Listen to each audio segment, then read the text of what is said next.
ఇప్పటి వరకు మాచర్ల నర్సరావుపేట అసెంబ్లీ కాన్స్టిట్యూన్సీలో కలిపి 20 పైన కేసులు నమోదు చేయడం జరిగింది. ఇంకా దానిలో అక్యూజ్డ్, అరెస్టెడ్ ఇవన్నీ ఇన్వెస్టిగేషన్లో ఉన్నాయి. ఆ డీటెయిల్స్ అన్నీ ఒకసారి ఫైనలైజ్ అయిన తర్వాత తెలియజేయడం జరుగుతుంది. 20 కన్నా తక్కువే అనుకుంటా. అందుకే కేసుల నెంబర్ అవి ఇప్పుడు ఇన్సిడెంట్ బట్టి జరిగిన ప్రతి ఇన్సిడెంట్లోనూ కేసు రిజిస్టర్ చేయడం జరిగింది. ఆ వివరాలన్నీ ఒకసారి ఇన్వెస్టిగేషన్ ఫైనలైజ్ అయిన తర్వాత మీకు ఇస్తాం.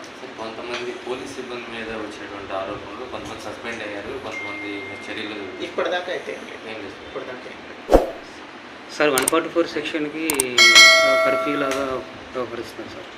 లేదండి, అంటే షాప్లో సెక్షన్ అంటే మేము ఇవ్వమనలేదు. 3 కన్నా ఎక్కువ మంది చేరద్దంటుంటే వాళ్ళకి ఎవరు రావట్లేదు కదా, రోడ్ల మీద ఎవరు తిరగట్లేదని వాళ్ళు. అంటే వ్యాపార సంస్థలు మోసేస్తున్నారు కదా సార్, పబ్లిక్ ఇబ్బంది అవుతున్నట్టుంది. లేదు 144 సెక్షన్ అంటే 144 సెక్షనే. గుంపులుగా తిరగకూడదు, 3 అంతకన్నా తక్కువ మంది మాత్రమే ఉండాలి, రోడ్ల మీద అన్నెసరీగా సంచరించకూడదు. ఇవి 144 సెక్షన్.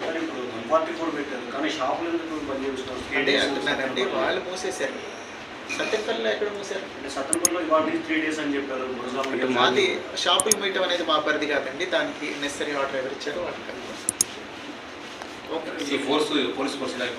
ఇలాగే కొనసాగుతుంది. ప్రశాంతమైన వాతావరణం కంటిన్యూ అయ్యేలాగా. Thank you sir.